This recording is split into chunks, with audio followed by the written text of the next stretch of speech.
Gentlemen, this is video. Yes, it is. The Fantasy Ruckers, the Yee brothers. What did you make of the match? Oh, it was great. I mean, I was thinking Houston was Fantastic. gonna How win. about you? Hey. Great. Well, Thanks, guys. Oh, there we'll we see go. you later. This is the Rugby Odds, where an unlikely pundit panel of a wordsmith, a WWE legend, a rugby star, and a supermodel scour the globe, seeking best bets and bad behavior. Are you not entertained?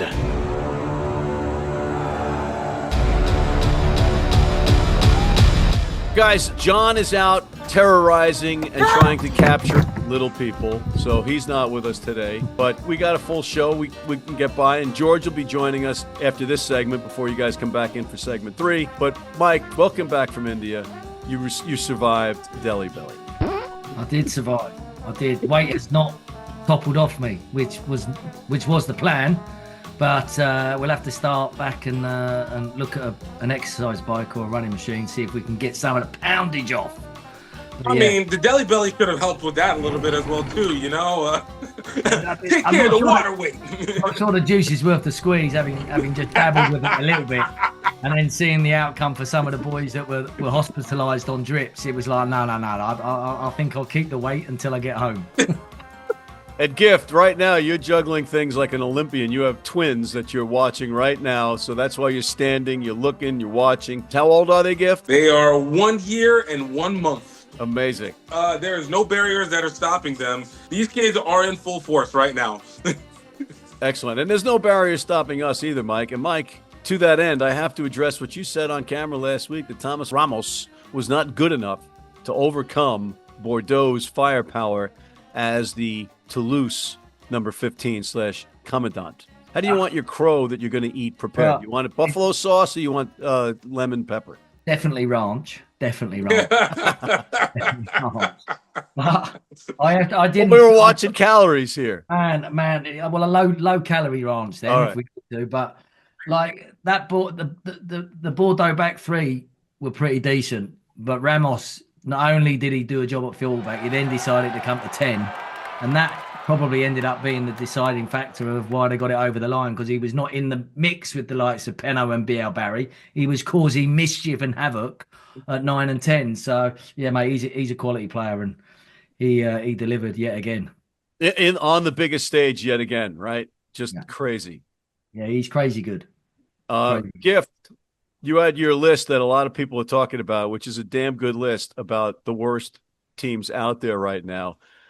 The Western Forest was ranked number 4 last week. Does that change because they coughed up 50-plus points to this Lions team? Look, honestly, I feel like it kind of keeps them on par. I'm going to give them a little bit of a slide because they went against a super team. They're not Argentina, coming out from under the trenches to be able to come back and show who's who when it matters most. So I'm going to give them their credit. I'm going to give them a little bit of slack on this one. Western Force is on note, all right? They don't have much more chances right now.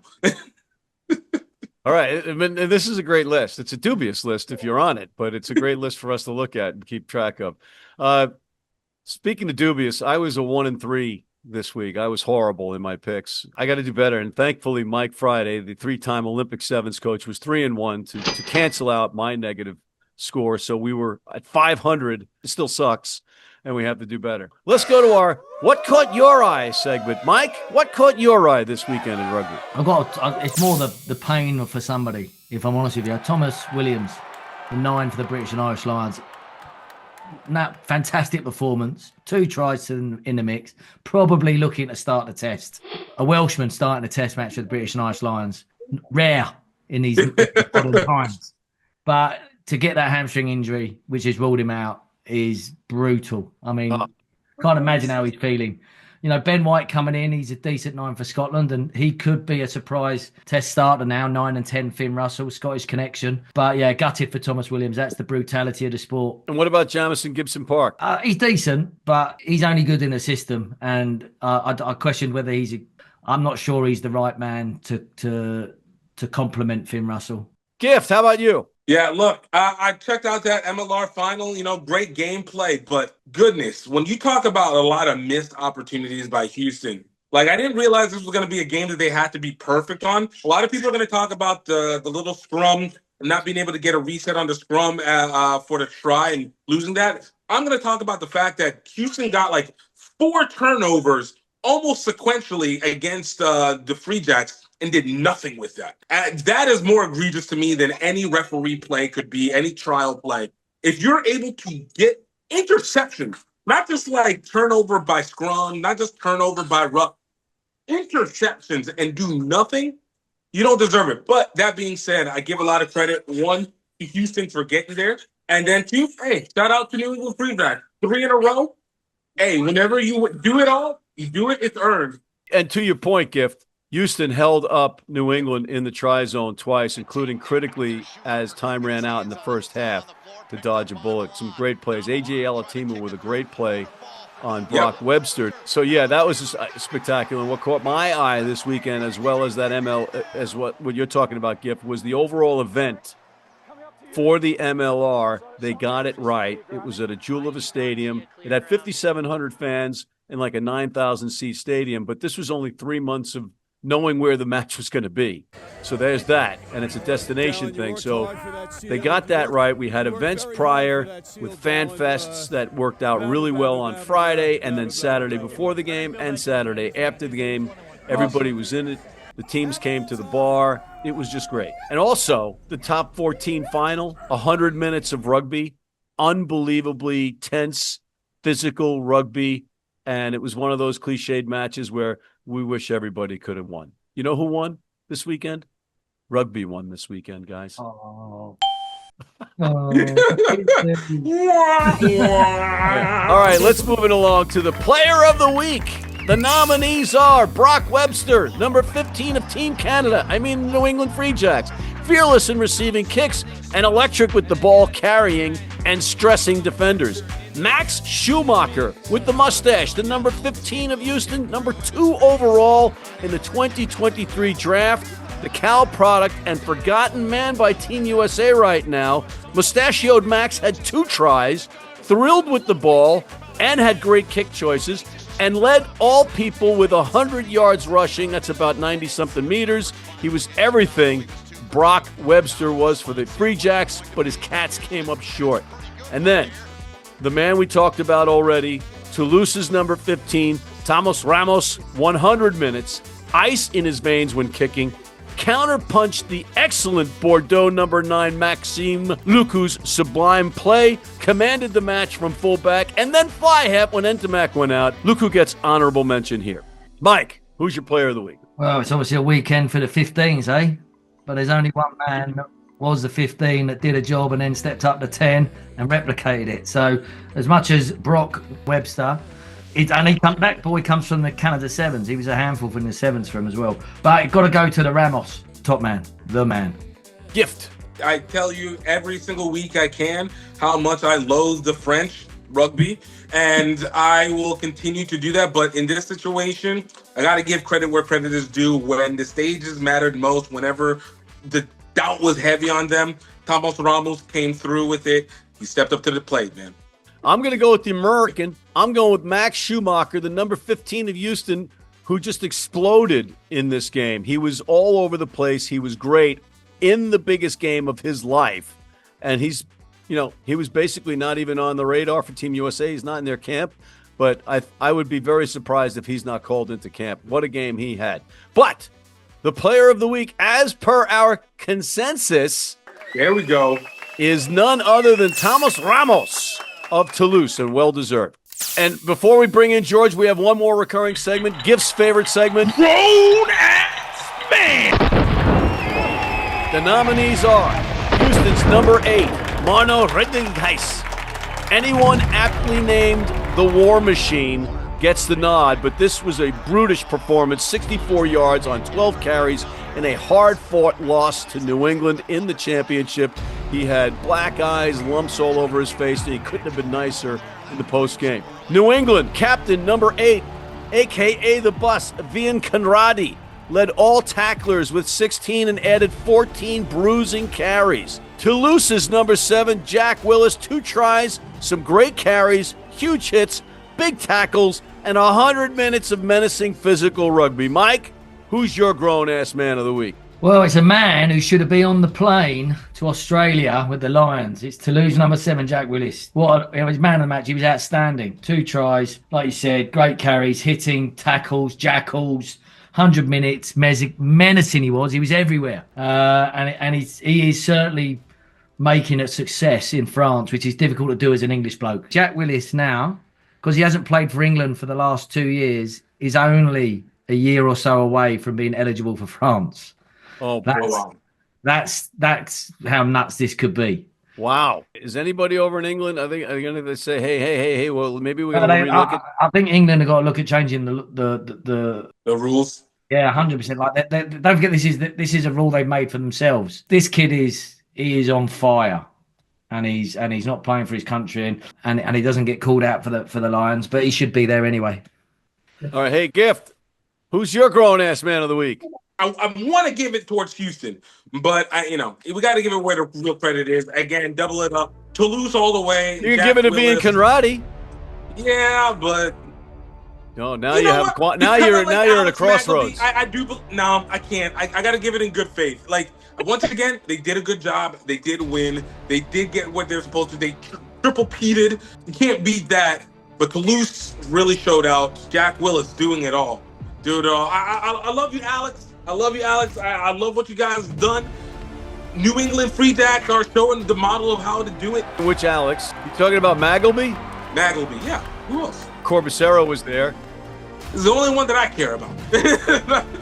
All right, I'm going to break the tie once again. How are you going to break the tie? Because I have a weighted vote, Mike. Okay.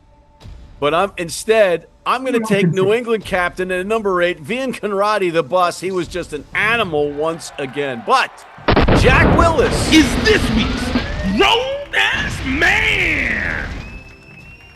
All right, we're going to take a break. George is going to tell us who his number 1 choice at fly half and captain in the last 25 years of the Lions is/are. We'll be right back. And will, because we're in New England, and it's just across the pond from England. You're going to talk about the Free Dacks. If you're in New York City and want to watch some great rugby, have some great food, and some great times, go to the world's best rugby pub, the Pig and Whistle on West 36th Street.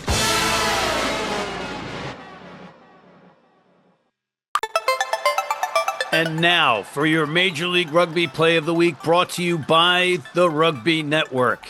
In the 13th minute, and the score knotted at 3, New England's number 15 Canadian speedster Brock Webster took a pass at midfield and taught every kid out there watching how holding the ball in front of you can freeze a defense, and that's exactly what happened as he dished to a cutting Paulo Balacana for a scintillating and downright dirty try. And that is your Major League Rugby Play of the Week, brought to you by the Rugby Network. I wouldn't like to be at the bottom of that. Headlines with Hook. And we're back for our Headlines with Hook segment with Mr. George Hook calling in from Ireland. George, you enjoying the heat over there? Yes, I'm looking at my picture on your monitor, and it looks as if I'm a lot more sunburned than I actually am. This is because electricity in Ireland is less efficient at the moment. Okay, we'll leave that for the scientists to decipher. But in the meantime, let's talk some rugby, George. Our first headline in our Headlines with Hook segment is Hook's Choice Lions number 10 in the last 25 years. Yeah, the last 25 years is essentially professionalism, which in fact is 30 years old. But 25 will do. 2 Irishmen for me, really. Ronan O'Gara and Johnny Sexton. If you take them on a career fly half basis, I think O'Gara was better. However, if you take them on the basis of their performance purely for the Lions, then it has to be Johnny Sexton by a comfortable margin. I'm a big fan of O'Gara's, but remember on his tour, the Australian guy punched his lights out, so that didn't help him. But I think Sexton without a doubt. Wow. You know what? I wouldn't have guessed that you would have gone against your Munster man, but here you are being objective and professional. unusual, certainly. I'll tell you what, yeah. Next, I'm going to be professional and objectional. Never mind. Let's move on to the second headline.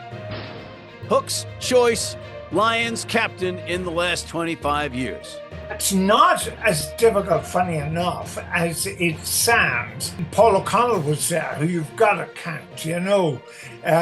Then I think an outstanding captain of Wales and the Lions was Alan Wynne-Jones. Two great secondaries, O'Connell and Wynne-Jones. But on the basis, not only on the basis that he was on 2 winning Lions tours, I think it's got to be Sam Warburton, the flanker, I think, in that period. Now, interestingly, we're not going to do it, but there were better fly halves than Sexton in the previous 25 years. Give me one. Give me one better fly half. 1950, 75 years ago, Jack Kyle of Ireland, rated by New Zealanders, admittedly at that time, as the greatest fly half ever to visit the country. They played 32 games, and he played in 24 of them. What about that? Wow, that's pretty impressive. And the goal kicker was the prop forward. Well, we're getting back to those days, especially in the college ranks in the United States. You got tight heads kicking for posts, which I think is great. But you've mentioned Kyle before, great player. But before we end, George, are the Waratahs capable of covering that enormous point spread against the Lions? And they're without Wallabies, as per your man, Joe Schmidt. Well, that's the key. It's not the strongest team they can field. 54 points against Western Force. Remember, the previous time they put 116 points on them. So 54 isn't all that good. Are they going to beat these guys? Yes, they are. By 30, probably. But this Lions team is a long way. I know it's early days, but it's a long way from being a team that can beat Australia. And crucially, they've lost probably their best scrum half already. Now, they've got Jamison Gibson Park, but he's just coming back from injury. We don't know. So it's early days, but don't be surprised. The next two, midweek and Saturday, are going to tell us the tale. The Lions' defense is very poor. I have never seen any team, Lions or otherwise, so bad at collecting the restarts from the opposition. I've never seen it as bad. Poor scrum in the first half, so there are a lot of warning signs. 30 points against a bad team, they should be able to do it. All right, but you know what? I gotta bring up a certain player. How about that McCarthy? Come on. How about McCarthy? He had a great game. Yeah, and I mean, he would have gone on tour not as a first choice secondary. The interesting thing about it is it's now the British and Irish and New Zealand and South African and Argentinian and Australia and Ukraine and Tahiti Lions. It's what's the acronym? We'll get that in next week's show. Next week, Joe. Headlines with Hook. On that note, George Hook, thanks for taking the time out, and I love the pink shirt. We'll be right back after this.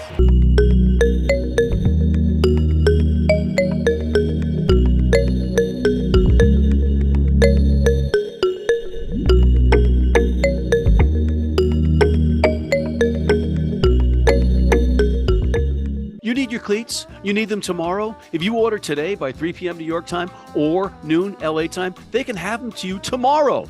Young, old, male, female, if you're playing on turf, if you're playing on grass, if you're playing in the rain, you're playing in the heat, they've got you covered. RugbyNow.com. Go there now. And we are back. And guys, we have the British and Irish Lions on tour, as everybody on the planet knows. And they're being hosted by the Waratahs. And the Waratahs minus 29 favorites. Mike. I think it's going to be a common theme. I think the Lions are going to do a proper job like they've done in the previous games against the regional teams. I think they're going to score 50. So I expect the Lions to well and truly win that and by a significant margin. Gift and Joachim. Look, once again, we're having a super team going against just a regional team that couldn't even beat the international team, that couldn't beat probably the British Irish Lions, and we'll find out about that one soon enough. So, BI versus Waratahs. Hey, I hope the Waratahs will probably do better than the Western Force. I don't see a 50-pointer difference against them, but it's still not going to be a close game. BI all day. Yeah, I learned my lesson last week picking the Western Force to cover that spread, and they got annihilated. I think the Lions are going to do it again. They'll cover. And that leads us to the USA versus Belgium in Charlotte, North Carolina. USA 13-point favorites as per our odds because there's nothing else out there yet. Mike. Well, I would say that if the USA can't beat Belgium, then we've got a big issue, a very big issue. If they can't beat them by more than 13, we've got a very big issue. Yeah, but they're feisty. They're feisty, Mike. Have to win. Stella Artois. If they don't win and they don't win well, then they need to be getting back to the moon. Project Moonshot, right? Moonshine. Moonshine. Shot. Moonshine. You shot, right. Okay. Gift, you're wearing red, white, and blue right now. For whatever it's worth, I've seen Belgium play a little bit. You know, they played in the Challenger Cup, and honestly, they're not terrible. It's kind of like the Germans light, who also aren't very good, but not terrible. As you said, they are a feisty team. I do expect the USA to win. I think the point spread might be a little bit long, though. Ooh. And the Belgium will probably cover on it. All right. Well, I'm going to go with Team USA based on what I saw with the guys for Houston and New England. There was some serious beef that was getting on a plane on Sunday to go down and join the team on Tuesday to play in the match on Saturday. And if any of those guys that were in the match for Houston and New England are in that match, adding to the guys that are already in camp, I think Team USA wins this by 20 points. And as Mike says, they should. Okay, let's take a quick commercial break. We'll come back with international friendlies and our picks of the week after this. From New York City comes America's longest running and most popular rugby show. The biggest names in Major League Rugby, MLR highlights, and big match previews. Rugby Wrap-Up presents MLR Weekly, made in New York City. Hey, U.S. fans, you can tune into every match live on Flow Rugby. How do we know that? Because we're on there all the time. And we're back. And Mike, before we go to the international friendlies, you want to shed some light on this for us? Yeah, I mean, it's a gambler's dream, this one, because the British and Irish Lions, so the best players are out. So there's some interesting teams traveling the world, which means that the results and the bookies and the odds mean that they could be slightly off or slightly awry. But Wales in Japan, you've got Ireland in Georgia, you've got England in Argentina, and then obviously you've got France third team down in New Zealand, which is probably the fly in the ointment because the French don't seem to take their Southern Hemisphere touring very seriously. Could be an epic series, but it probably won't be because the French have only decided to send the bits and pieces. And you had the guys from the Toulouse-Bordeaux match, the final. Well, yeah, they're not going to be there, but I mean, they could fly, but just not participate kind of in week one, but that's not the French way. Not the French way. All right. So, Mike, who's your focus in this? Yeah, so my focus, I'm going to look at the Argentina-England game. I think Argentina are favourites with an 8.5. I think it's an interesting England team, but I think the Argentinians will have their top 14 boys back as well, and they're strong and they're a top 5 team in the world. They're playing at home, they're passionate, they're motivated, and they're physical. And I think the Argentinians will cover that 8.5 in the first test against England. Gift. Yeah, look, as you guys said, the games that should be the most interesting, New Zealand, France, a great Rugby World Cup repeat clash, is not going to be very much because France obviously doesn't like to do the most whenever it's time to do the most and the most interesting points unless it has to do with their own championship. So, as it seems, go with the team that will still bring the most but will absolutely dominate. That is South Africa, Italy. Italy will come. They will play tough. It will be a blowout. 36.5 points, I think, is plenty for South Africa. They're antsy. They didn't win the URC like they should have. You know, Sharks didn't get into the championship like they should have. So those players got something to prove a little bit. I think it'll be, it's going to be a good dummy match for them. A good dummy match. I kind of agree with you. I'm going to go with I like this Japan versus Wales match. And Mike, you said off camera, Wales being favored by 9.5 in Japan seems a little bit wacky. And I agree with you. Eddie Jones has to get his troops to win this match. I mean, other than that, what is he doing there? This is a lot of money, earning money, a lot of money. Mike, when are you going to be replacing Eddie as the coach and director of rugby? I just take that for a month, and then we wouldn't the other 11. Oh, wait a minute. Hold on. India's on the phone, Mike. They want you to come and there. Rupee is good. The rupee is good. Excellent. Well, okay. I'm going to take Japan, given that 9.5 points. And fellas, now we're at the end of the show. And John's favorite segment, Picks of the Week. Johnny, who do you like, Mike? I am going to go for the overs on the New Zealand-France game because I think it's going to be a big score. And I think the New Zealanders are a little bit pissed off with the way the French have gone about their business. And I think they're going to unleash fury. Over 47, Mike. Yeah, you never know. Yeah, but you never know what that might do to the French. So I think either the Kiwis are going to put a bucket load on them or it's going to inspire the French and it'll be a high-scoring game. So I'm going the overs on the New Zealand-France game. Gift. I'm looking at Australia versus Fiji as the match to watch. That's going to be a match full of personal, deep-seated cultural beef against each other where they all have something to prove. Joe Schmidt has to prove that Australia is worth it. Fiji's got to prove that they are worthy in 15s and the investment that they've gotten. This is going to be one that's going to either show that one team is actually worthy of moving on into that next phase, going towards Rugby World Cup 2027, or the other is going to be falling to the side and maybe not worth keeping on the way that they should. Who knows? But that one is going to be an under because I feel like that is going to be a very defensive match. Wow. I put it under 40 points. With the Flying Fijians with playing defense, you're saying? With the fact that the Flying Fijians, it's not the Flying Fijians 7s, Flying Fijians 15s, which means that it's dependent on how much they got to chill out the game right before the game. That's always a hit or miss.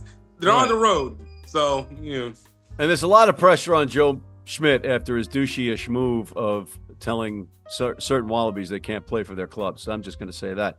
But I'm looking at the over in the Waratahs versus the British and Irish Lions.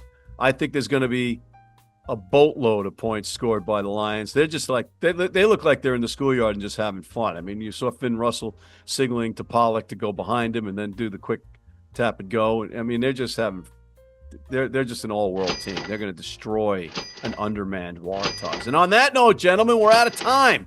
I want to thank our friend John Bradshaw Layfield, the WWE Hall of Famer turned rugby advocate turned taunter of little people. King Gift Egbelu, the inventor of words and father of twins. Mike Friday, the three-time Olympic sevens coach back from India. George Hook, the Irish rugby legend, pretty in pink. And thank you. Check out MLR Weekly. It's got a season-ending extravaganza you won't want to miss. Hit that subscribe button on YouTube. Sign up for our weekly newsletter, and please join our American Red Cross blood donor team.